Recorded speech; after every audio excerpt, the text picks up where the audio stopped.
The most terrifying curse in American history. There are ghost stories, and then there's the legend of the Bell Witch, a tale so chilling that even hardened skeptics whisper her name with fear. It began on a quiet Tennessee farm in the early 1800s, and ended in a story that would terrify generations to come. They say this witch could speak, move objects, and even predict death. But was it truly a witch, or something darker that fed on fear itself? Stay with me, because by the end of this story, you'll start questioning what's real and what's not. The beginning, a farm cursed by the unknown. The story begins in Adams, Tennessee, in the early 1800s. The Bell family, led by John Bell, were hardworking farmers. They had land, cattle, and peace, until one day, that peace shattered. John Bell noticed a strange creature in his cornfield. It had the body of a dog, the head of a rabbit, and eyes that glowed like fire. He shot at it, but the thing vanished into thin air. That night, the scratching started. Faint sounds at first, claws scraping the walls, something heavy walking across the floor. But soon, the sounds grew louder. Voices began to whisper, and before long, the Bell family realized they were not alone. The voice in the dark, "I am the witch," the unseen entity introduced itself as Kate Batts, a woman who had once lived nearby and supposedly cursed the Bells before she died. The spirit spoke clearly, loudly. Everyone could hear it. It mocked John Bell, cursed his family, and even predicted disasters that came true. Neighbors came to witness it, and they too heard the disembodied voice. It quoted scripture, sang hymns, and even argued about religion. The Bell Witch wasn't just a ghost, it was intelligent, powerful, and malicious.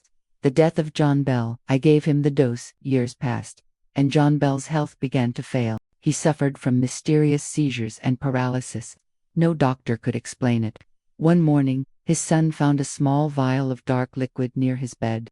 When they asked the witch what it was, her voice echoed through the house. "It's medicine I gave him last night. I gave him a dose that fixed him." John Bell was dead. The Bell Witch laughed and sang joyfully during his funeral. Everyone in the town agreed John Bell had been killed by something supernatural. The president's visit and the fear that followed the story spread fast. When Andrew Jackson, a general who would later become the U.S. president, heard about the haunting, he decided to visit the Bell farm himself. As his carriage neared the property, the wheels suddenly locked. The horses refused to move. Then a voice shouted from the darkness, "You can go no further, General." The soldiers begged to turn back, and they did. Even a man of war feared the Bell Witch, the prophecy a curse that never dies after John Bell's death. The witch promised to return in 7 years, and true to her word, strange noises returned to the farm exactly 7 years later. She stayed only for a few weeks, and then vanished again. But locals claim the witch never truly left. Visitors still report whispers in the wind, knocks on the walls, and distant laughter echoing through the trees. Some even say they've seen a shadowy woman standing near the Bell family cemetery. Theory 1. The supernatural entity. Many believe the Bell Witch was a real, demonic spirit, not a human ghost. She knew too much, she controlled too much, and her laughter was far too human to be a lie. Paranormal investigators say that the energy in Adams, Tennessee still feels heavy, as if the curse never ended. Theory 2. Mass hysteria and fear. Skeptics claim the haunting was a case of mass hysteria, fueled by superstition, fear, and local folklore. Maybe strange noises were from animals, or wind through the woods. Maybe the voices were tricks of the mind. But even skeptics can explain how so many unrelated witnesses heard the same voice, sometimes miles apart. The haunting legacy. More than 2 centuries later, the Bell Witch remains one of America's most enduring mysteries. Movies, books, and documentaries have tried to explain it, but none can capture the true terror of living under her curse. Some say she still roams the area, searching for anyone who dares to mock her name.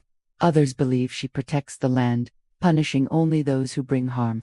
So the question remains, was the Bell Witch a spirit, a curse, or a story that became too real for its own good? If you love exploring real mysteries, haunted legends, and true horror from around the world, subscribe now, because what's coming next will make you question everything you believe about ghosts and the afterlife.